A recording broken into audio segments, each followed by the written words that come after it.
welcome back to the SBP Podcast Mobile Filmmaking. You're listening to episode 182, and I'm your host, Susie Botello.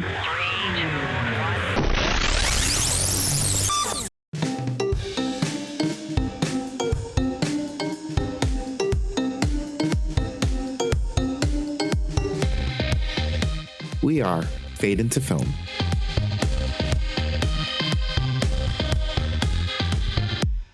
Hey. Say hey. Hi. Hi. I was like, who's going to talk? I just thought we would just kind of open up like we usually do, or like we never do, or like we did at the film festival that we were just in. Hi, guys. We're back in the hello. in the home studios for this episode. We're here with Levi and Levi Austin Morris. Look, I said your name right, Levi. You did. And Ryan McDonald. How's everybody doing? There we go. Yeah. So we're back in sync. We do have some news. Levi is going to be, this is going to be the last episode for a while because he's busy in distribution for his film and doing some more films and all this stuff. So, but he will be back occasionally here and there as time permits. So, so we're going to miss you, but we're not miss you guys. But we're not going to forget about you because you're still coming back at some point and we're still friends. So. Yeah. I'm literally a text message or Facebook message or whatever away. Oh, yeah. So, yeah. And if you're ever in San Diego, don't forget fish tacos. No, of course. Well, or just Susie. I don't need the fish tacos. Shrimp tacos, yes. But no, I don't need the fish ones. So let's talk about the first thing that comes to our mind since the last time we met in person, guys. We had an extraordinary time at the festival here in San Diego, which feels like it was this last weekend, but it was the weekend before that. Yeah. It was incredible and it was amazing. It was great meeting Joey in person. But anyways, why don't you guys share a little bit about your perspective? Whoops. I was like, what is happening? My Blu-ray of Once Upon a Time in Hollywood fell. So okay. Important stuff. Yeah. Yes. Well, I mean, there's the cat and then there's that. I hold movies while we talk so that I have the inspiration. Yes. I love that. Yeah. So, Ryan, you and Levi met in 2021. Was it 21? Yeah. Or was it 22? It was 2021. No, it was 2021. Okay. Yeah, it's 21. Wait, no, maybe it was 2022. I think it was 22 because I think 21 we ended up having to have it virtual again. Yeah. So 22. I guess it must have been 20. Yeah, because it was 2 years ago when I was last year. Now we're in 24. Yeah. So. Yeah, imagine that. So anyways, now that we got that right, like it really doesn't matter, but you guys met. Sure. At one of our film festivals. And then Levi was here for 2023 and Ryan wasn't here. And it was really, what did you think, Ryan, about, from your perspective, right? Having come back after a couple of years, the differences between, and I don't mean like, comparing like apples to oranges, right? Or anything like that. But would you say it's a tighter community? Well, yeah, I think, to answer your question, but like, I think, the first time I was so much more of a guest.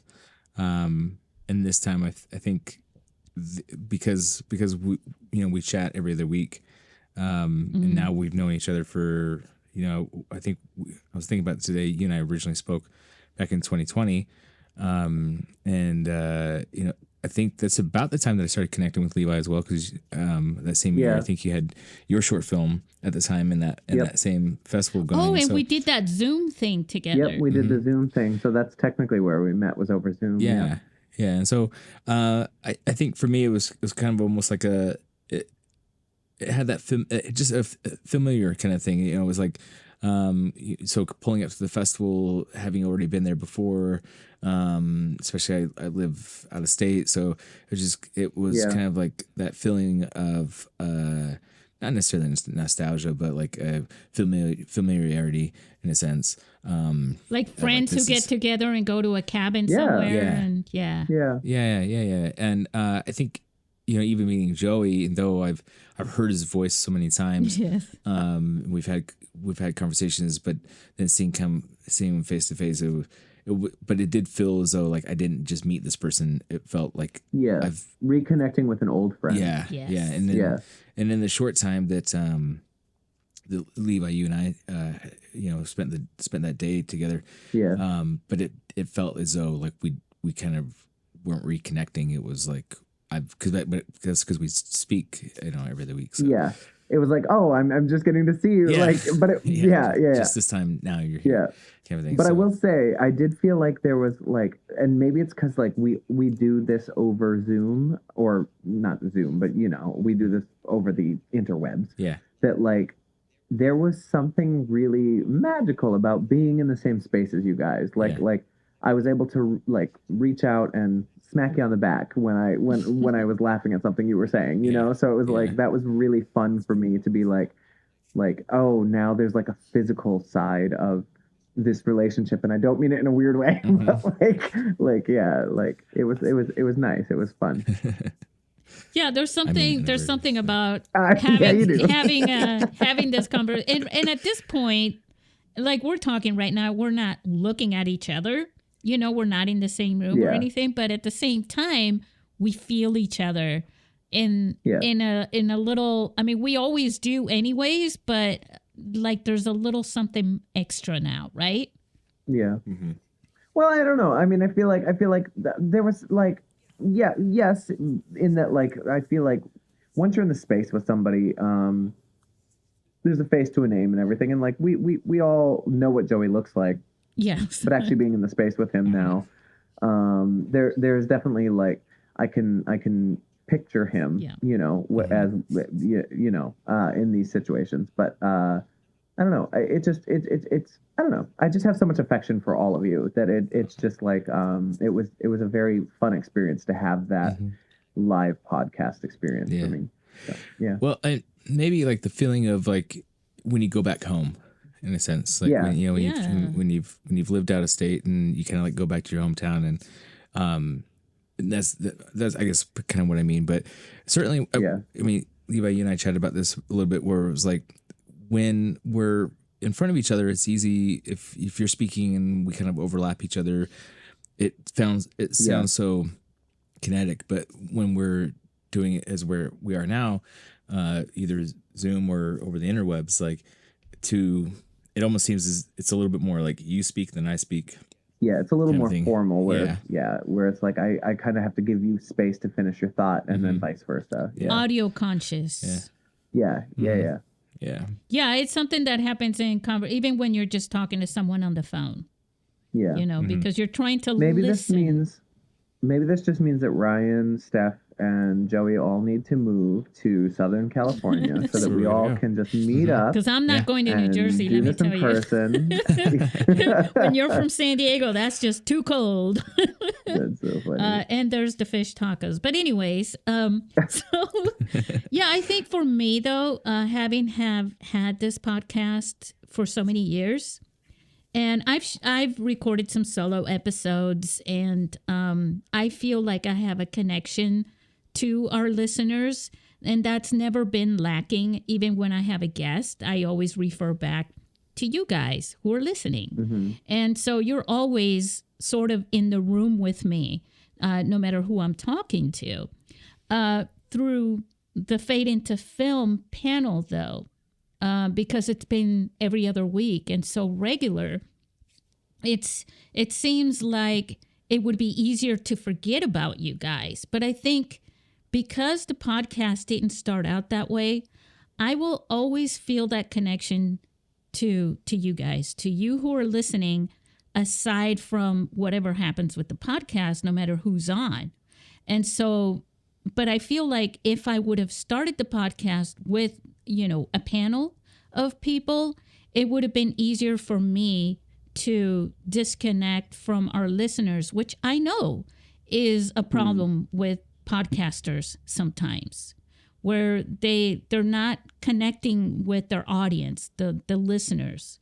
And some of them have like avatars and things like that they put in front of them so that they can feel like, oh, by the way, I'm talking to people. I'm not just talking to the wall, you know. Sure. But for me, it's always very direct with them.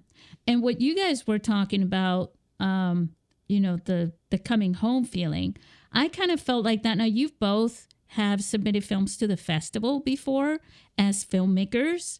And you know that I'm very much in touch with you as a filmmaker, communicating and keeping you, you know, not keeping tabs on you, but letting you know how things are going and where we're going next, what we're doing next. You know, there's a process to it. And by the time we get to the film festival, I feel that feeling of, hey, we already know each other.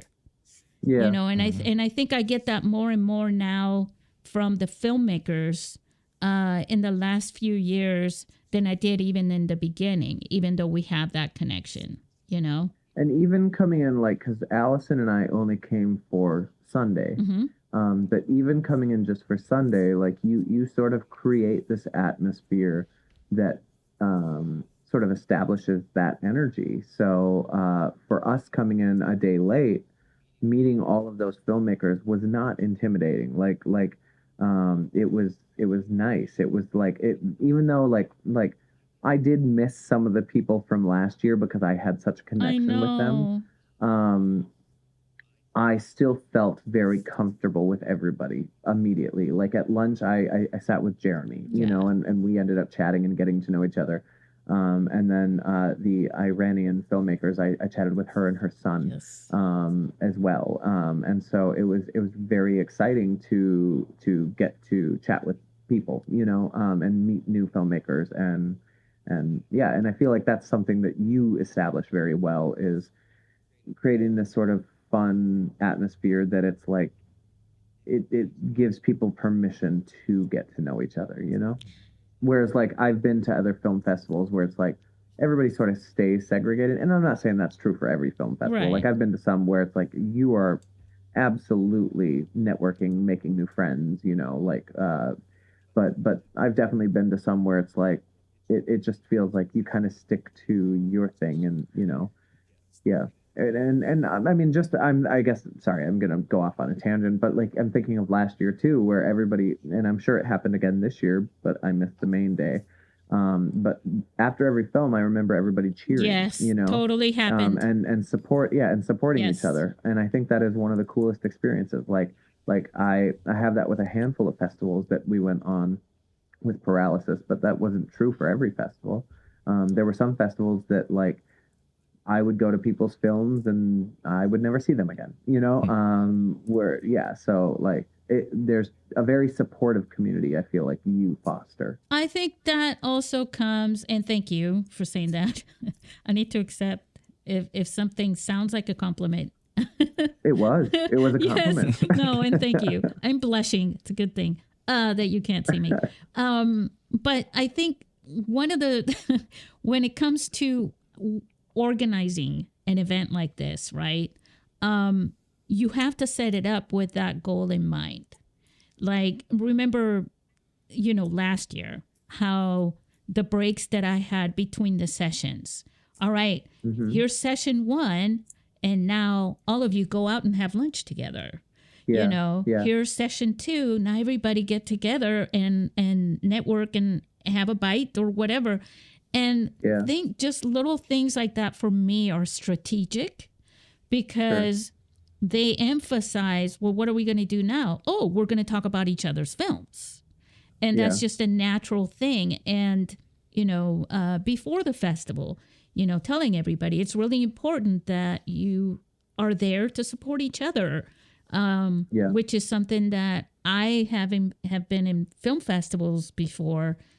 It lacked that. And again, like you, not all film festivals are like that, but the ones that are normally in a theater and it's just the showings for like a week or something, and then they have the award ceremony or something on a different date, the ones that I had been to, it's like people just sort of wander into a theater and kind of wander out, you know? Yeah. It's just a different way of doing it, but it's a more common way, I think, especially for indie film festivals like this. There's an interesting thing about filmmakers that I think that is where there are some who they don't want to play nice in the sandbox in a way, and there's a bit of competitiveness that's like we can't like if there's been, don't get me wrong, there's been some times where I've seen somebody else's short film and it was so good that I was like internally I was like, son of a bitch, like that's really good. Sure. Like intimidated in a way, or no, like I'm jealous in a sense. Okay. Like I'm jealous of like how well they did. Like that's a brilliant idea. Yeah. I was years ago, it was a film festival, and somebody had taken it was like a Friday the 13th like slasher thing. But it was set to the protagonist like in front of the screen was singing a song from Cats, and it was hilarious, and it was so good. Oh my God. But not, when I say jealous, but not in a hateful way, but like in a way, Sure. but in a way of like envy, but not to a point where I don't want it, where I hate that person, but just, you know, kind of like just, like, wow, that was really good. And damn it, I should have come up with that, but I didn't, but they did. And so there's, Are you a Leo? I no, Cancer. You're a Cancer. Okay. Yeah. Okay. Sorry. No, that was not random. Well, I just like, because I don't feel that, like, I get excited when I see somebody's work that like gets me, you know, like, oh God, that's so cool. Yeah. You know? What I'm saying is that like what I mean to say is that like I'm really, I like it. And I can be jealous and envy, but at the same time, it's like I don't hate the person for it. Actually, I'm excited to go meet them, and excited to chat with them, and then hopefully like connect and maybe it just something, because it's like that movie is so good that now I have to go speak with you. But then I've also been at film festivals where maybe it was my film that was that, and people don't want to talk to me at all. And there's like a bitterness or something like that. And it's like, well, but shouldn't the rising tide like raise all boats? Like, I've been at film festivals that had that same experience, Ryan, where it's like, wow, you made such a wonderful film, and they act kind of snobby. I mean, I'm just gonna say it. Yeah, like it's like, look, we can watch David Lynch films, but you don't need to dress just like the guy when you're still in film school. Like you know, and be, I don't know. So it's like, so. I've won awards. I've been at film festivals where I didn't win. Somebody else did. I said congrats. Then same time I was at the festival a year later with Frankencock, and we won. And the same filmmakers, they don't even say hi to me. I just need to say again, I love Frankencock. Yeah. And that's what I mean. So like saying that about now coming back to our festival, Susie's festival. It's our festival. Let's face it. Come on, I like that. Is where, you know, where the community is rich, and and it's, so we're speaking with the person who won the feature film competition, and you know, she shot her film in one, you know, 120-minute long take on a which film. Was 120. Yeah. Sohibanu Sogar. Yeah, and so that's where I mean, where like I spoke with her and I hear it, and I'm like, wow, I'm jealous in the sense of like that she did it, but not in a way of intrigue. Yeah, I'm jealous in a way of intrigue of like, wow, like how did you do that?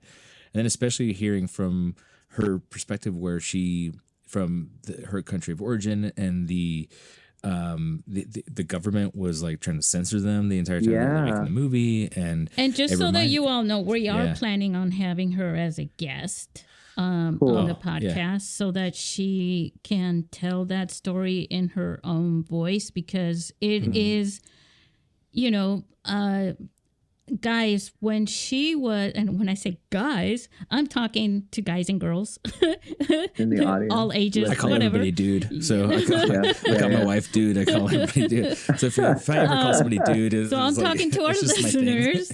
That's funny. That well, now I got distracted. I distracted my own self. See, go ahead, Levi. Oh, I mean, you were just saying that you were going to have her tell the story herself in her own words on the podcast. Yeah, because it's one of the, okay, so now I remember. So my point was that she made such an impression and she inspired so many people. So yeah.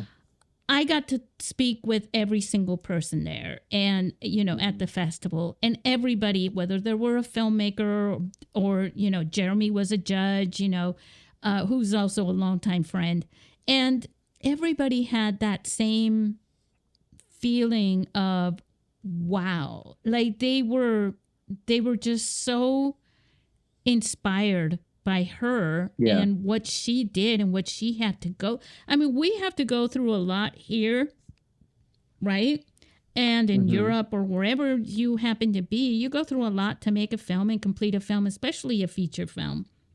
But what she had to go through to make that film, and then to make it to our film festival, by the way. I mean, but even with that aside, because I unfortunately, like I said, I missed the first day, so I did not see the screening of her film. However, and I mean, we're all aware of this, I was one of the judges for the feature film category, so I had seen both hers and Ian's film.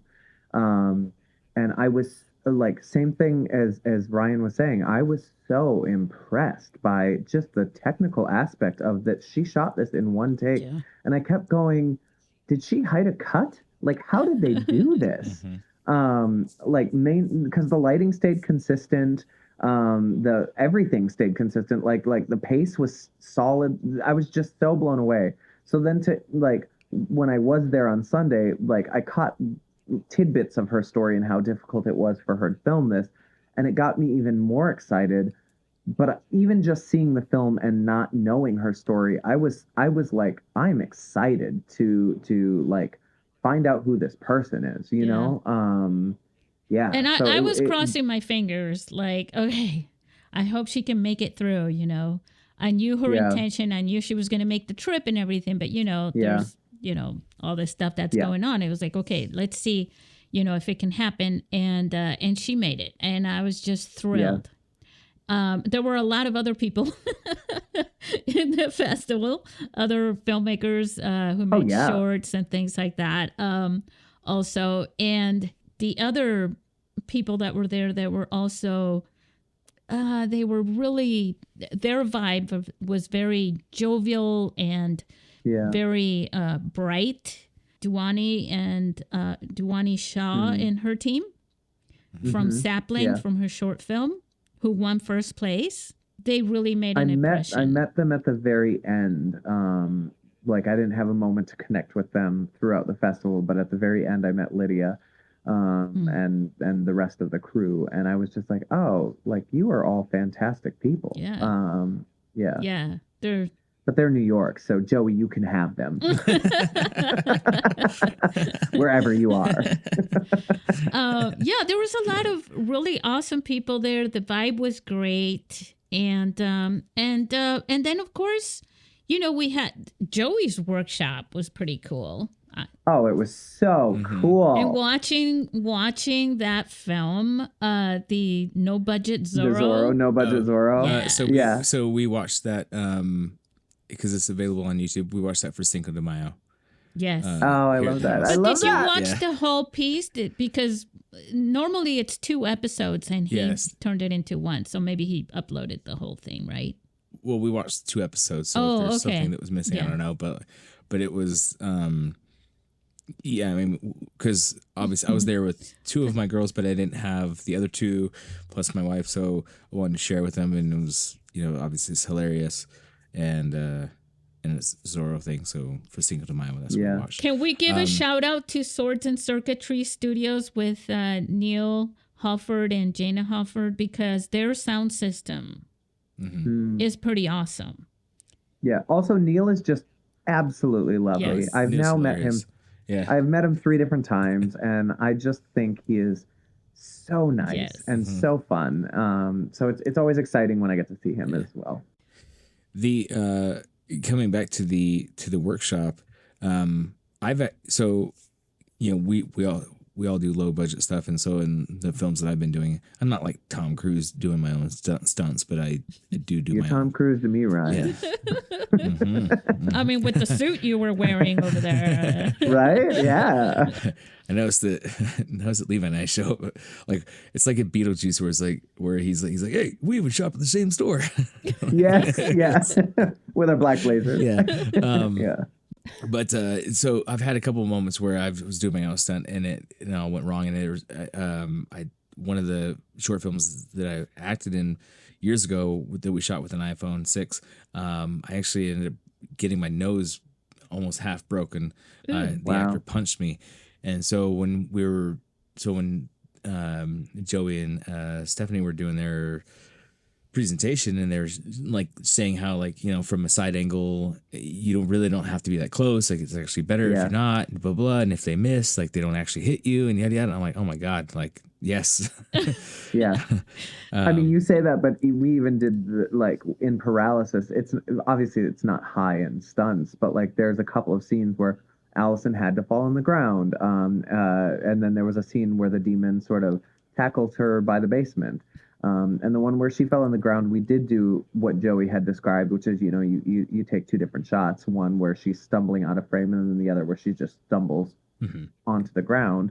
So like she didn't get injured on that one, but the one where the demon tackled her, like she got bruised, like she, you know, and then there's one in the basement that she has to throw herself against the wall. And I'm like, we could have done this in a safer way. Like, yeah.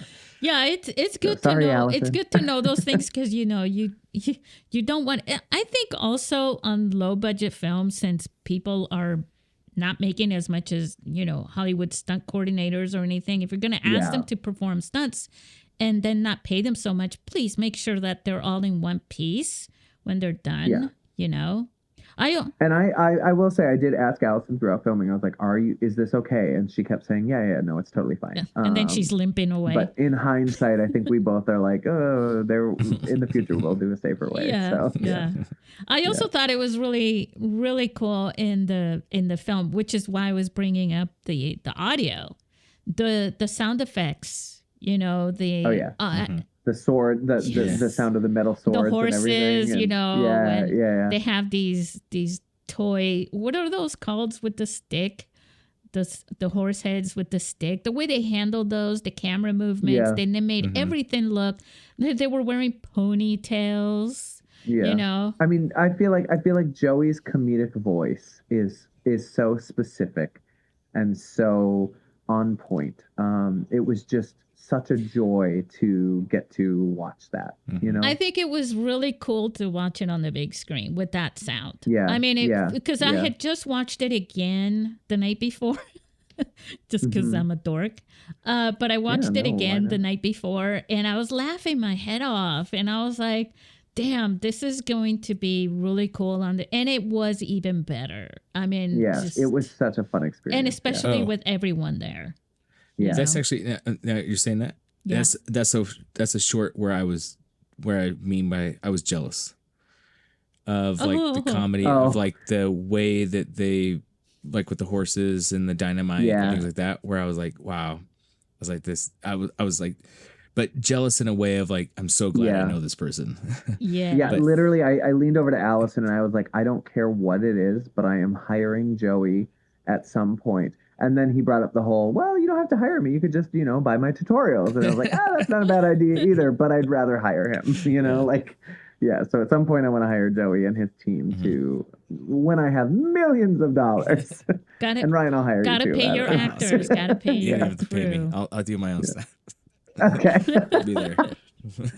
I love it. No, that was really awesome. And and letting everybody know, because Joey and Stephanie each they're like the right brain and the left brain, right, together. Yeah. And I think that's part of why they're successful. And they probably, if they were here, they would be, what do you mean successful, right? Or something like that. It's like, but they are. They put really good content. They're a very good, like, people. I mean, I don't want to say business couple, like, but like business partners, but like I don't know. I think that they sort of complement ebb and each other flow. They the yin and the yang yeah. to each other, that like they fill, you know, in the experience that the other one needs, you know? Yeah. And you could see it in their presentation and hear it in the things that they say and how they interacted with each other for everyone and how they read the audience.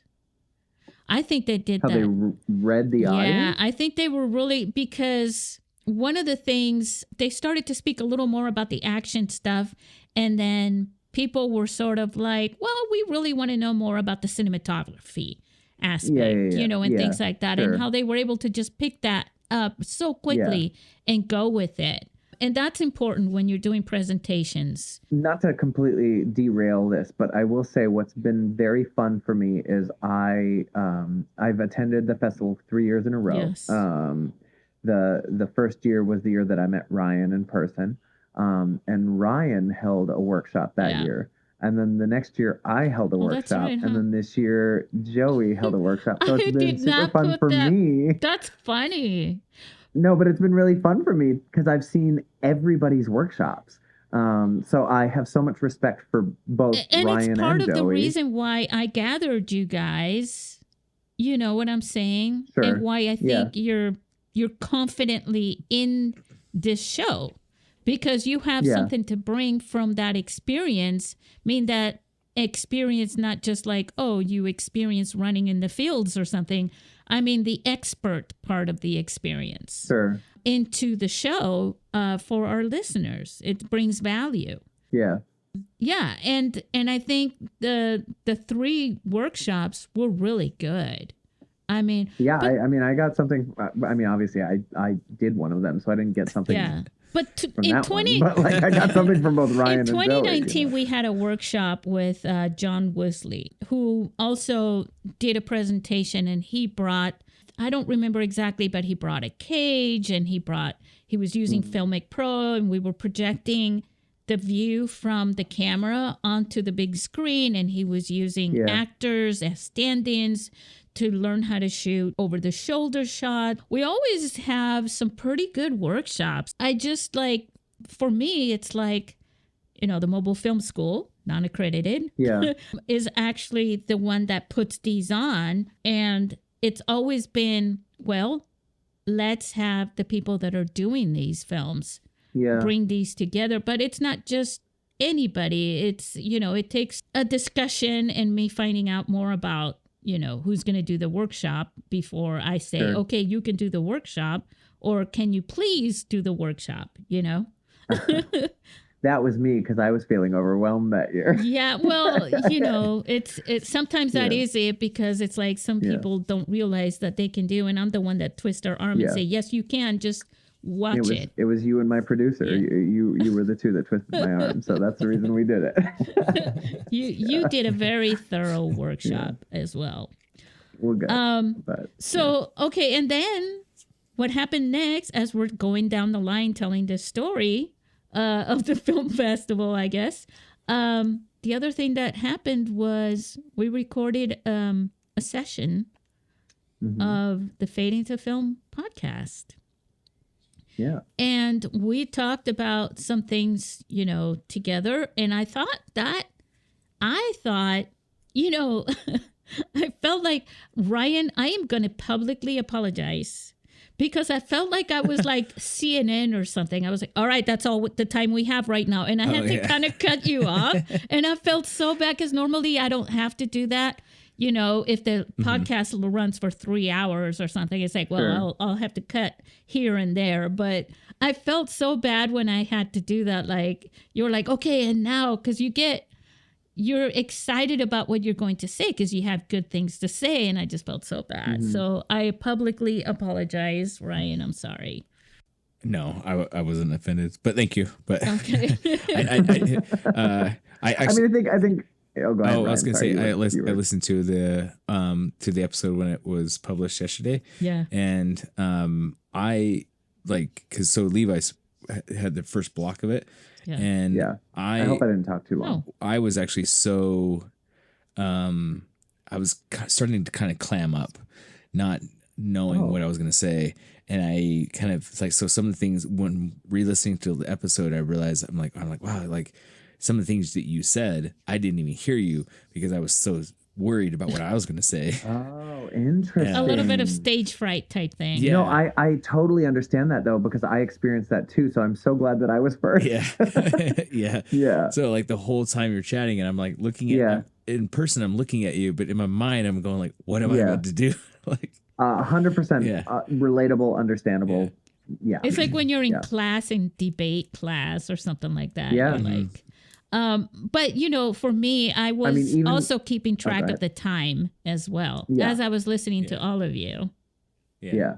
So, but I'm a podcast host and I've moderated so many of the Q&As and conversations and things like that, that for me, that was not a big deal, but I totally get what you're talking about. 'Cause that's happened to me, when I was in college and other places trying to do a presentation. Yeah, I'm sorry. Yeah. But you guys did well, really well. No, it was a good time. Like I think, but I felt the same. Like I felt even as I was saying things throughout the podcast, I was like, where is this thought going? You know, like, so it's one of those things where you just trust that you know what you're talking about. Yeah, you know? and it's not, it's live. It's right there. Everyone's right there. Yeah. So it is really, part of it is a performance, you know? Yeah. So that's funny. Yeah. Not like what we do here, guys. I mean, this feels so much more informal because it's like, it's just the three of us or four of us when Joey's here in a room together or, you know, on the internet together. That it's, it doesn't feel like there's no pressure, you know? Yeah. I mean, and we know that Susie has the power to cut out anything that makes us sound stupid. Pull the cord. Also, the thing is, I've had guests on the show that, and if you're listening and you've been a guest on the show, there are a good number of guests that I've had on the show who had never been in a podcast guest before. And so they were a little nervous. And sometimes if I go back and listen, and I cringe when I listen to them because I'm like, God, I was so, you know, or the sound. And I, you know, it's like I try not to. But once in a while, I'm like, you know, it's like a conversation with a friend. You're like, I wish I could kind of play that back. And in my case, it's like, oh, you know what? I can, right? And sometimes I go back and I listen to someone who's never been on the show, who was a little nervous, who never met me, never spoke a word to me before we started recording. And, well, you know, maybe a few minutes before, but, you know, the first time. And you could hear a little bit in their voice that they're a little nervous. And then as time goes on in the discussion, they sort of warm up to it. And what happens to it too is like, I've had several people literally admit and say, you know, I kind of forgot we were recording a podcast by the end of it. Yeah, I mean, it's a conversation. It's funny that you even say that because Allison was a part of your podcast. Oh, that's right. And Allison, she's admitted to me, and I mean, I hope she doesn't get upset with me for sharing this, but she's admitted to me that she gets a little anxious about being herself in these situations. Like, it's one thing to be a character in a movie, but she gets a little nervous about public speaking. And I think that's a very common thing. I think a lot of people have especially that. The actors, and I so, think. Yeah, and so, like, because you don't want to sound stupid, you know? But I think that there is a level of discomfort at the beginning, and then throughout the process you just sort of go with it, and you start to relax, and you know, and so it's interesting. I think that it's just a human thing. And imagine if as a host, right, I was very dry, you know, just asking questions. So what year were you born? Check.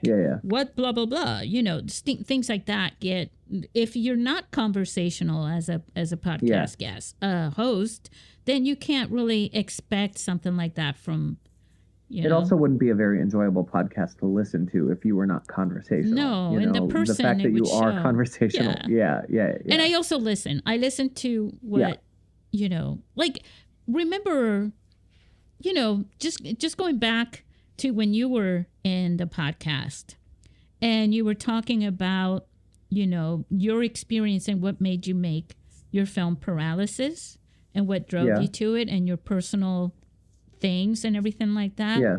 I think being able to share something like that, because you're very open, but I probably think that, you know, by knowing me, right, it probably helped a little bit on getting that discussion. I remember at one point saying, well, I'm not going to be your counselor or psychologist or whatever the hell I said, but Therapist. You know, something like that. And someone in my family pointed that out. They listened to it and they say, oh, that was funny. Nobody does that in a show. Sure. You know? Yeah. Yeah. So. Also, I hire a therapist and I see her every other week. So. Maybe that's the word I said. I'm not trying to be your therapist, but right? Shout out to my therapist. Well, because I like to think that most of the people that come on this podcast, that they are people that I appreciate in some way or another. I certainly wouldn't have someone on the podcast because I think they're going to be some famous person and that it's going to give me some sort of, you know, I like the idea of having listeners who are making mobile films in the podcast as guests. And that has happened quite a number of times. And I think that's fantastic. So if you're listening and, you know, I'm here to inspire you, you know, to make a movie on your phone, even if you're making movies in some other way, you know, blow your own mind by making a movie, you know, with a smartphone. I mean, one of the guys this year said the same thing, that he usually does make movies on an actual camera, but during COVID, you know, Harry Valentine. Yeah. And I loved listening to him talk about that because I was just like, yes, like inspire people, make the movie. It doesn't matter what it's filmed on, just make the movie, you know? And so, you know, there have been people, and there was a guy from Australia in 2020, the year that you were there, 2022. And he said he had listened to the podcast and he had a screenplay and he was going to shoot this film on a DSLR or something like that. And he said he got inspired to use his iPhone. And he made that movie and then he came on the show. Yeah. I mean, it happens. And I think that, you know, what I'm trying to say to you guys is you're not just listening to some old podcast, whatever. You're listening to something that it very much includes you. And so feel free to reach out if you're listening to the podcast and you're like, well, I've been listening. Gosh, it's hard to imagine this. Ryan, you have daughters. Yeah. Your daughter is 8 years old, your youngest daughter, right? And this she was 2 years old when I started the podcast. Wow. You started, wow. Yeah. I mean, I said it earlier, but like you and I have been chatting for 4 years now. Like it's... Yeah. And I was kind of surprised by that as well. That is crazy. This podcast was actually the first time I've never been on Spotify available, like where I could hear myself until this podcast, or your podcast, Susie. So, and I remember it was the same. It was the same feeling of like when like MySpace came out, and it was like, wow, I can like be on the internet, like my face. Yeah. I mean, now you can Google me. My kids actually go to school and Google Brandy and I. Their mom and I. I bet that feels so good though. It is really cool, actually. I think about that. We Googled you, and there's like, I love that. You know, articles and films that they can see. But but so and films they can't, like Frankencock. Yes. Yes. And also they pulled that up like, that's the thing that was in the garage, huh? Yeah. That's so funny. But so that's how I feel, is that like as far as like being the ability or the opportunity actually to be on a platform and be on Spotify, like I hadn't had that, and I was super jazzed back in 2020 when we did our first interview. Yeah. Of course, we've done several since then, and now we're on the bi-weekly podcast. Bi-weekly, But before that though, there wasn't this opportunity to share then the experiences of making movies, especially with a phone or low budget. So Yeah, it's got to be. And also, you've been a guest in other podcasts. Yeah. Well, yeah, since then I've had the opportunity, luckily, Yeah. but you were the first one. So Yeah. You might have been my first one too, Susie. And I remember I was sharing it and I was like, I am on Spotify. I was like, man, like my voice, I love my that. name. Yeah. that's so awesome. So I think you were my first podcast as well, Susie. Really? Yeah, from I think it was the one it might have been, I don't remember if it was the one we did. It was just after we filmed Paralysis. Well, you were and I don't even- it was right when you were doing the campaign, the funding campaign, we did Yeah. the first one. Okay, so that would have been my first podcast ever, I think. Wow. Maybe not. I might have done one before that. I remember you Maybe. did one, but I don't remember if it was before or after. I think it was a voiceover one with my my friend who's a voice actor. But I don't remember if it was before or after. Okay. Yeah. Anyway. It's, Yeah. So anyways, I guess we're going to talk about the podcast itself. So invite yourselves. I mean, I think it's a great platform for filmmakers. And that's why I created it. Yeah. That's literally why I created it. If you are a listener and you are a filmmaker, I think you should reach out to Susie. Yeah. I think she is a great platform for filmmakers to talk about their artistry, mobile filmmaking or otherwise, regardless. Like Susie is a great platform to talk about your artistry.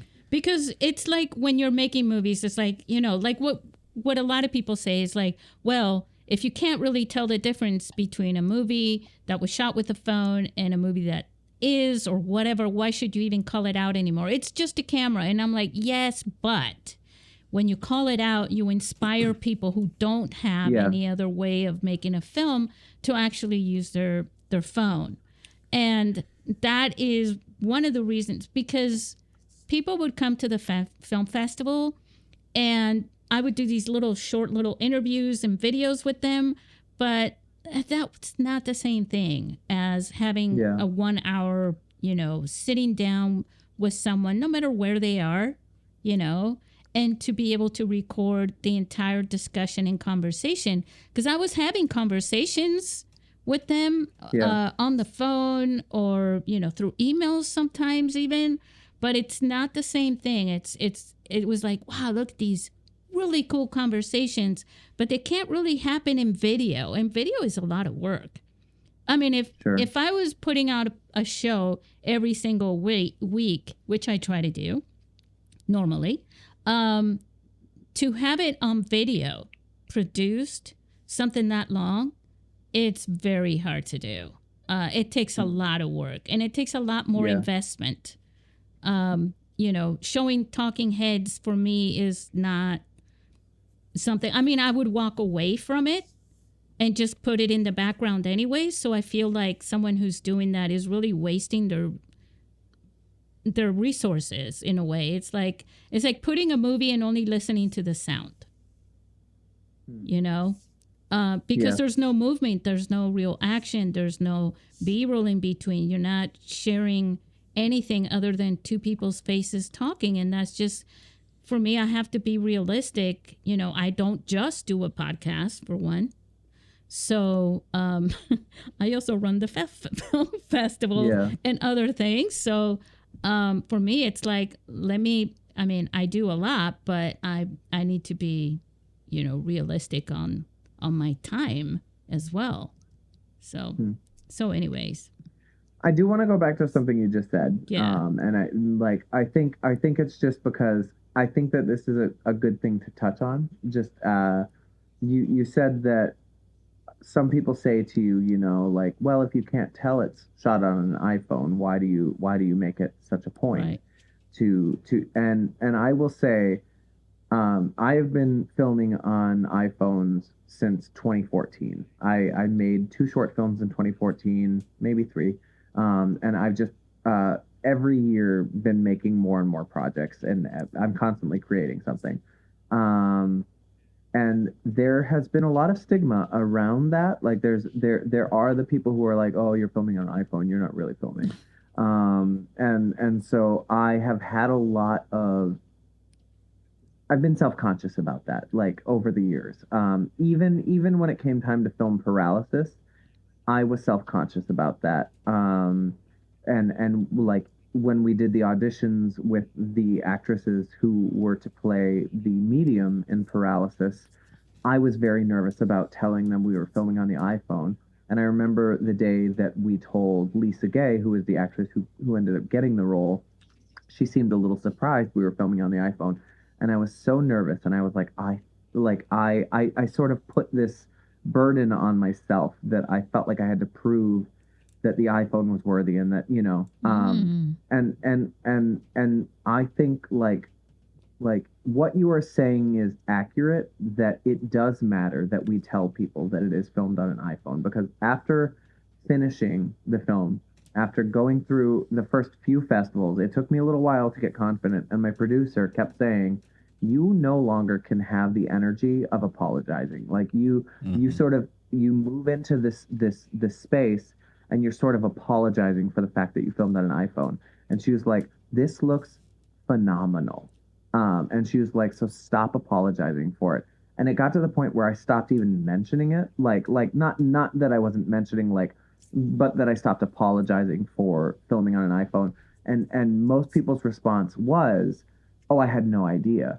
And so it became a point of pride that it was filmed on an iPhone, because I filmed it on an iPhone and it still looks like it does. So I think you are right in that, like, we need to have pride about that, and we need to share that, because I think that, like, there are still people that are going to be naysayers, but we are the people who are going to prove them wrong. Yes. You know, like, so to any filmmaker who just wants to tell your story, film it on your fucking iPhone. Yeah. Film it on your iPhone and like show everybody what you can do, because you will be surprised and they will be surprised, you know? Yeah. And, That's the war cry right there.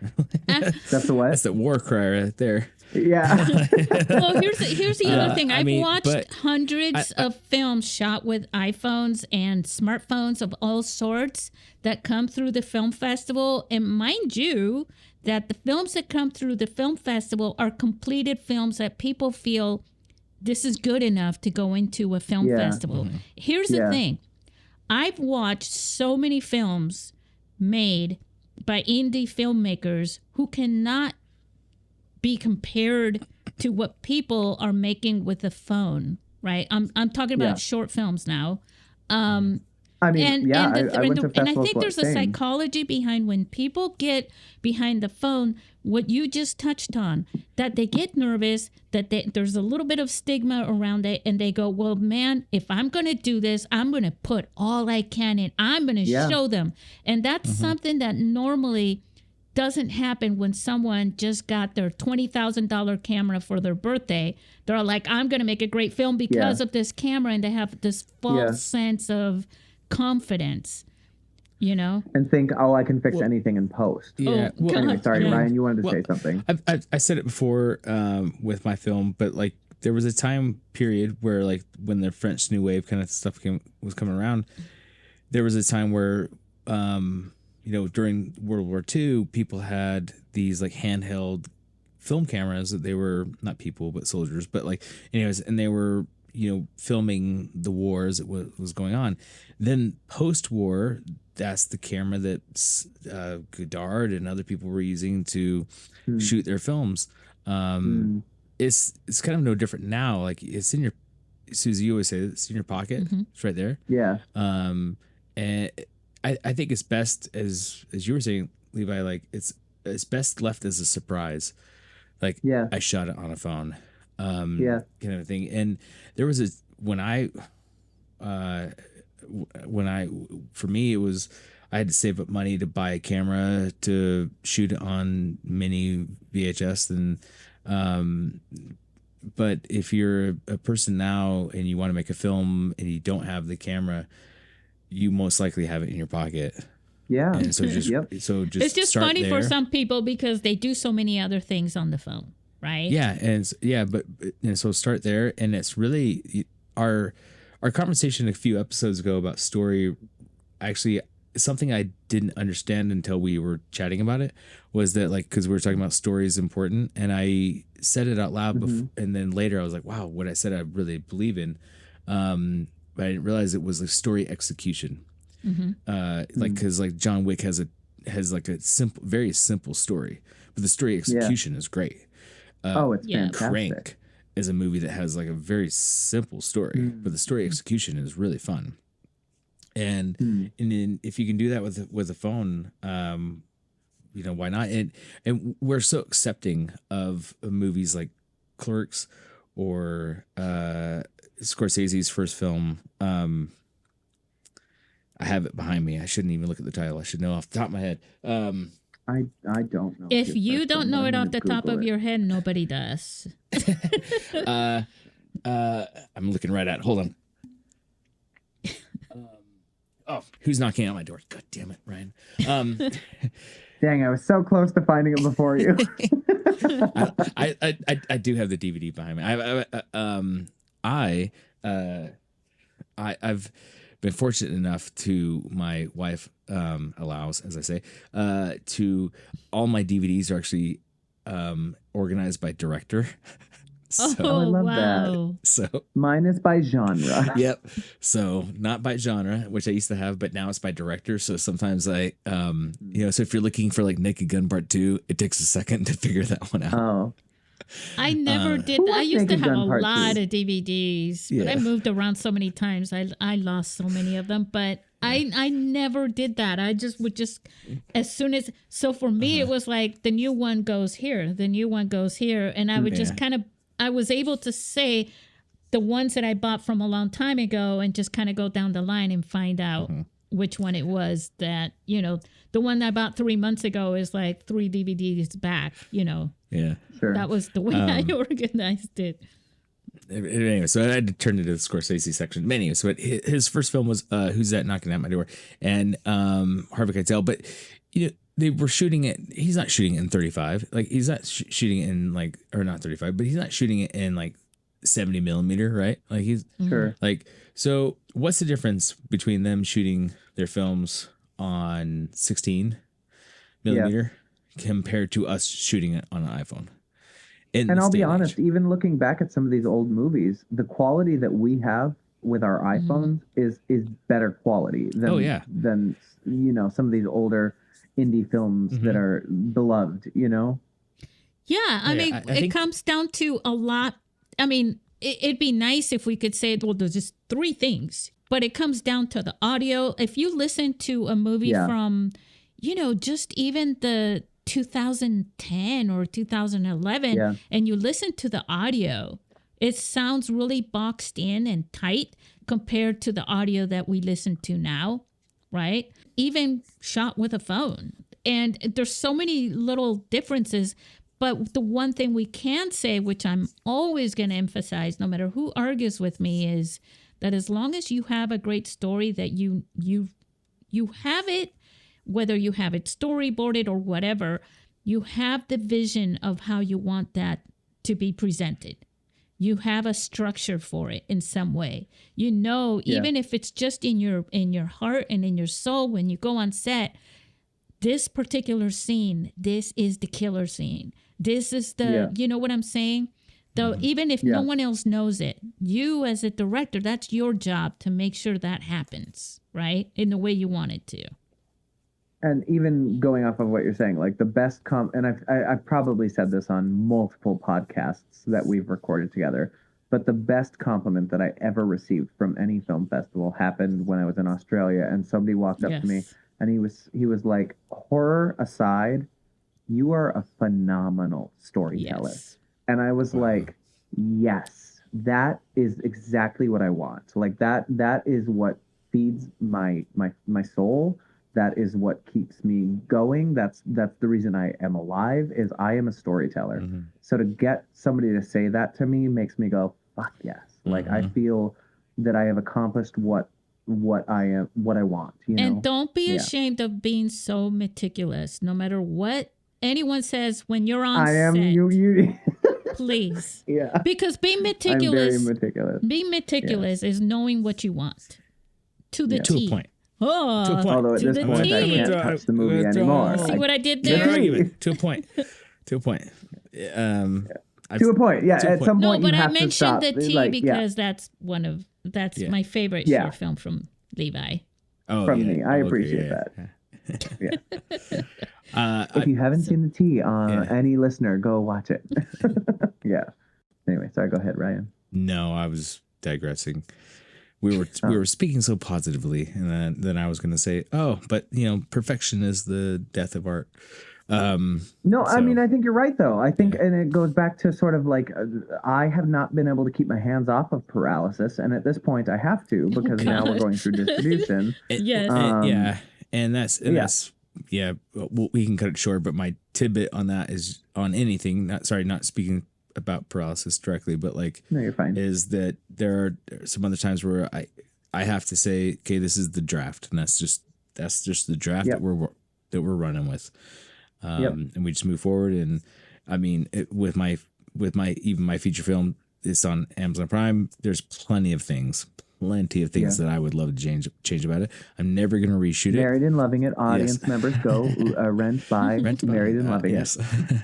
There's plenty of things I'd love to change about it. It's never going to happen because I'm just going to move forward on something else. Yeah. Well, and that's the thing. You have another chance from what you learned from that. Mm-hmm. And I'm not saying, oh, Levi, don't learn from anything. Just go do and grind on this one particular thing. Yeah.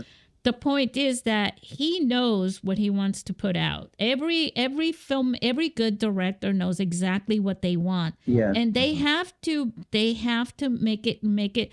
Film is not just art and it's not just tech, it's both. It's a science and an art. Yeah. And it's that blending. Yeah. And the more that you're willing to face both sides of that coin, the better that you're going to become as a filmmaker. Yeah. And you'll know because that's the result.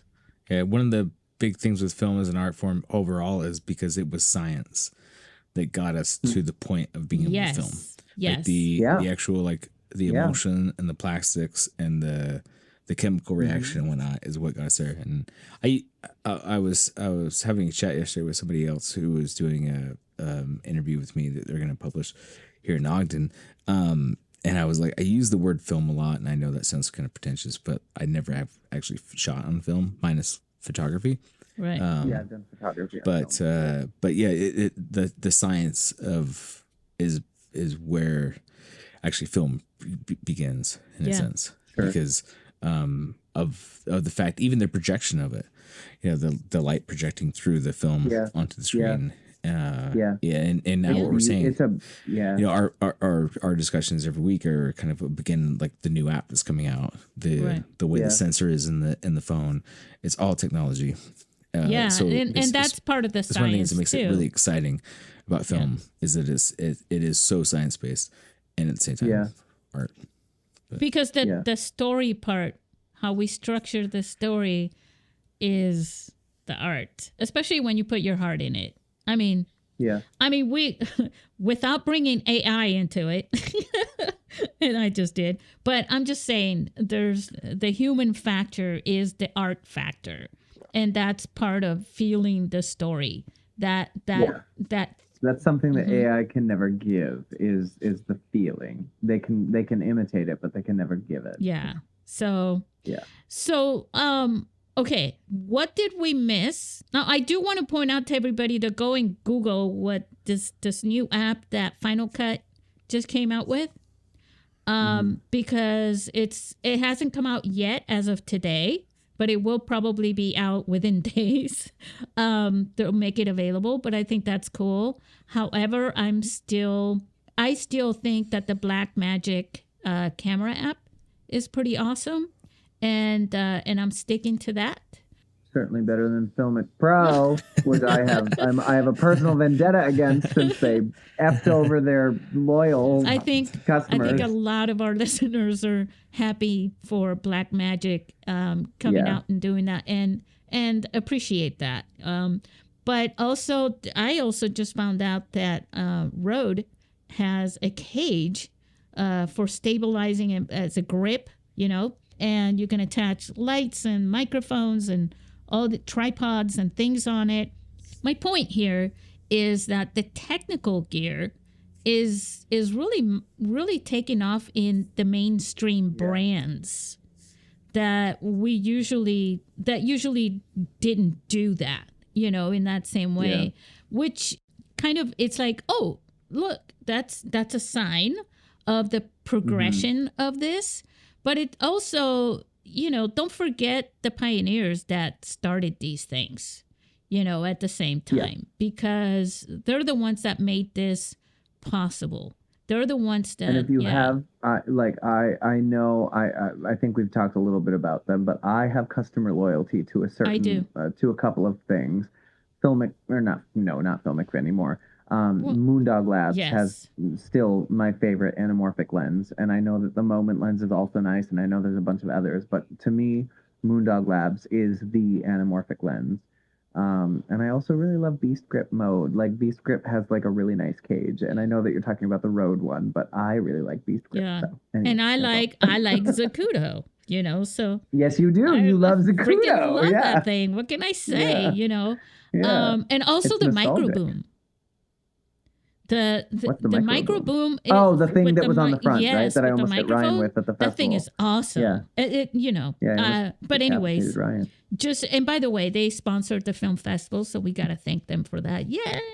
Thank you, Zacuto. Thank you, Zacuto. Thank you to everyone who sponsored the film festival actually this year.